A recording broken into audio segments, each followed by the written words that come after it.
ሰላም ሰላም ውድ የዚህ ቻናል ቤተሰቦች እንደምን ቆያችሁኝ፣ እንደምን ሰነበታችሁኝ። እንግዲህ ዛሬ ከሜንስትሩዋል ኤንድ ብሊዲንግ ዲስኦርደር ጋር በተገናኘ እንግዲህ ተርሞችን እናያለን። እንግዲህ ወደ 15 የሚደርሱ ተርሞች አሉ። እንግዲህ ኤግዚት ኤግዛም ላይ በተለያየ አይነት ኬስ ሴናሪዮ ኮስችኖች ይመጣሉ።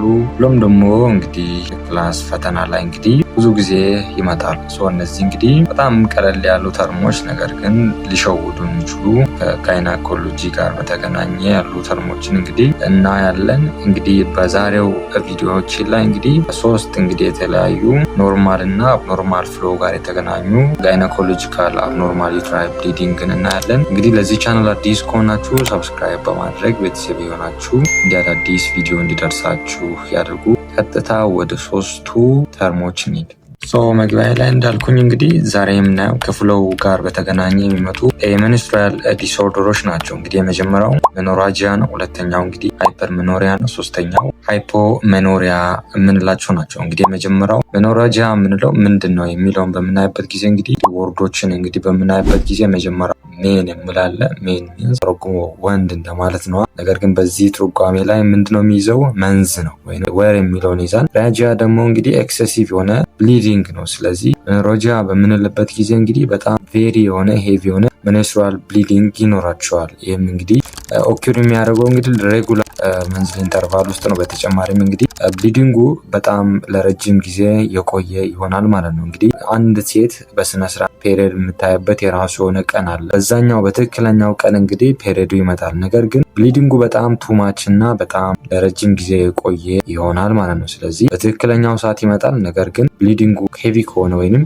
ኤክሴሲቭ ብሊዲንግ ካለው ይህም ኤክሴሲቭ ብሊዲንግ ለረጅም ጊዜ የሚቆይ ከሆነ ምን እንላለን? ሜኖራጂያ እንላለን ማለት ነው። እንግዲህ ሁሌም ማስታወስ ያለባቸው እንግዲህ ሜኖራጂያ ላይ አንደኛ ሳይክሉ ሬጉላር ነው። ብሊዲንጉ ግን ምንድነው? በጣም ሄቪ የሆነ ኤክሴሲቭ ብሊዲንግ አላቸው። ዱሬሽኑን በምታዩበት ጊዜ ሜኖራጂያ ፕሮሎንግድ የሆነ ዱሬሽን አለው። እንግዲህ በዚህ ጊዜ ከፍተኛ የሆነ ደም መፍሰስ ስላለ እንግዲህ የአኔሚያ ወይንም የአኔሚክ ሊሆኑ ይችላሉ ማለት ነው። ስለዚህ አኔሚክ ምልክቶችን ልታዩ ትችላላችሁ ማለት ነው። ስለዚህ ባጭሩ ሜኖራጂያ የምንለው ይሄ ነው። ሁለተኛው እንግዲህ ምንድነው?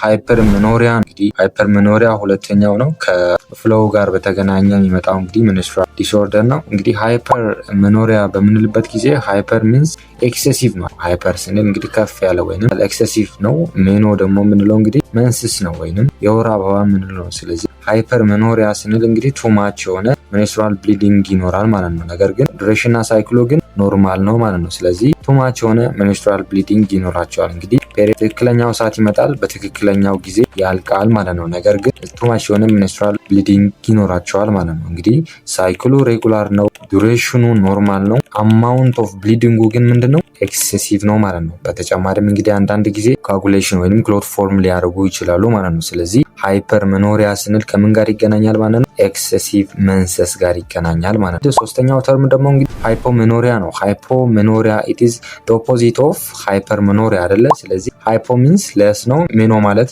መንስስ ነው ብያለሁ። እንግዲህ ሃይፖሜኖሪያ ስንል ደግሞ ቬሪ የሆነ ላይት የሆነ ሜንስትሩዋል ብሊዲንግ ይኖራቸው። ሜንስትሩዋል ሳይክላቸው ኖርማል ቢሆንም ብሊዲንጉ ግን በጣም ቬሪ ላይት ይሆናል ማለት ጥቂት ይሆናል ማለት ነው። ወይንም ትንሽ ብሊዲንግ ያያሉ ማለት። ስለዚህ ፔሪየድ የሚያዩት እንግዲህ በትክክለኛው ሰዓት ነው። ነገር ግን ብሊዲንጉ በጣም ትንሽ ይሆናል ማለት ነው። በዚህ ጊዜ ሃይፖሜኖሪያ እንላለን። ስለዚህ ሳይክሉ ሬጉላር ነው። ፍሎው በጣም ጥቂት ወይንም እስከ አንቲ የምንለው አይነት ነው። ዱሬሽኑ እንግዲህ ብዙም አይቆይም፣ ለአጭር ጊዜ ነው፣ ሾርት ነው። ይሄ እንግዲህ ብዙ ጊዜ የሚገናኘው ሆርሞናል እና ኢንዶሜትሪያል ላይ ችግር ካለ እንግዲህ ሃይፖሜኖሪያ ሊደርስባቸው ይችላል ማለት ነው። ስለዚህ በዛሬው ቪዲዮ ላይ እንግዲህ ከፍሎው ጋር በተገናኘ ሜንስትሩዋል ዲስኦርደሮች እነዚህን ይመስላሉ። እንግዲህ ሶስት ጥያቄ አለ። እነዚህ ሶስቱን ጥያቄዎች እንግዲህ ኮመንት ላይ ታሳውቁኛላችሁ። የመጀመሪያው እንግዲህ woman has regular 5-day period every month but complain of very heavy bleeding with large clot. What is the diagnosis? እንግዲህ እናንተ ከተናገርኩት አንጻር አንደርስታንድ ያደረጋችሁ ይመስለኛል። በገባችሁ ልክ እንግዲህ ኮመንት ላይ አሳውቁኝ። ሁለተኛው ጥያቄ እንግዲህ ምንድነው? A 32-year-old woman reports menstrual bleeding every 28 days lasting 90 days with soaking of pad every 1 up to 2 hours. What is the most likely diagnosis? እንግዲህ እናንተ የትኛው እንደሆነ ኮመንት ላይ አሳውቁኝ። ሶስተኛው ጥያቄያችን እንግዲህ 20 years old woman reports regular period but bleeding lasts only 1 up to 2 days with very little flow. What is the diagnosis? እንግዲህ እናንተ የትኛው እንደሆነ እንግዲህ ኮመንት ላይ ጻፉልኝ። በቀጣይ በሌሎች ጋይናኮሎጂካል ዲስኦርደሮች እስክንገናኝ ድረስ መልካም ጊዜን ተመኘሁ።